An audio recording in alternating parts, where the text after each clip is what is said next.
Olá, aluno! Hoje vim conversar com você aí de casa sobre um assunto que temos escutado com muita frequência ultimamente. Vim falar com você sobre o Covid-19. Você sabe qual a relação do Covid com a biodiversidade? E quais os efeitos positivos que essa doença trouxe ao meio ambiente? Eu sou Milena de Medeiros, educadora ambiental do projeto Encantos do Meio Ambiente aqui no Parque Ambiental. Você sabe qual a relação da biodiversidade com o Covid-19? Essa doença teve início em Wuhan, na China, em meados de dezembro de 2019, onde teve início com a primeira doença. Segundo estudos de alguns cientistas, essa doença tem relação com a ação destrutiva e invasora do homem contra a natureza, onde o homem invade a natureza, que ocorre a quebra do ciclo natural da doença, onde a doença deixa o hospedeiro animal e avança sobre o homem cujo organismo não está preparado para combater a doença. Isso são chamadas zoonoses, são doenças transmissíveis de animais para o homem. A doença tem relação com a biodiversidade. Se ocorre a degradação, ocorre uma perda da biodiversidade, que consequentemente ocorre a doença. Então, essa interação negativa do homem com a natureza é onde favorece a doença aos humanos. Segundo a análise genética, acredita-se que a doença foram transmitidas pelos morcegos. Na China, ao consumo de alimentos de animais silvestres. Isso é uma questão cultural, por mais que seja ilegal. Temos fatores como o desmatamento, o comércio ilegal, que também favorecem a doença. Portanto, é importante esse equilíbrio entre o homem e a natureza.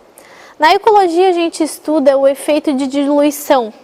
É onde a gente precisa na biodiversidade de espécies hospedeiras do vírus, aquelas espécies que têm resistência à doença, evitando que essas doenças disseminem aos seres humanos. Isso é o efeito de diluição. Manter a natureza e a diversidade de espécies intactas nos protegem das pandemias.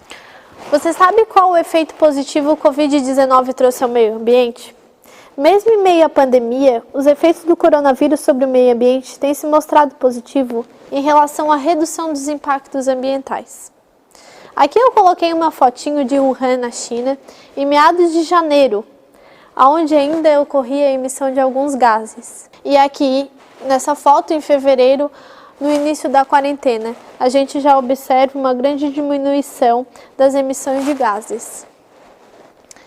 Outro ponto foi a interação das pessoas com a natureza. As pessoas em casa, de quarentena, houve mais esse contato com a natureza. As pessoas procuraram praticar algo que trouxesse benefício à natureza.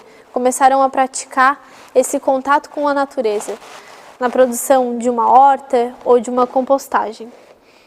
Também observamos o aparecimento de algumas espécies selvagens em áreas urbanas e rurais. Porém, as pessoas em casa houve maior consumo de alimentos e, consequentemente, maior resíduos descartados. Também, com esse vírus, houve aumento dos resíduos de saúde, assim como luvas e máscaras que passaram a ser descartadas com mais frequência. Mas você que está em casa pode fazer a sua parte. Vamos adotar novos hábitos para mudar essa realidade. Mesmo que esse efeito seja momentâneo, a gente pode fazer algo que beneficie a natureza. Deixo aqui então uma reflexão para você. Precisamos voltar com uma postura diferente perante ao nosso modo atual de vida. Perceber o quanto impactante foi a nossa relação com a natureza, assim forçando a disseminação da doença. Repensar no modelo de consumo, o estilo de vida e a nossa relação com a biodiversidade. Refletir também no que fez chegarmos até aqui. Eu encontrei uma fala muito legal e eu deixo aqui para vocês.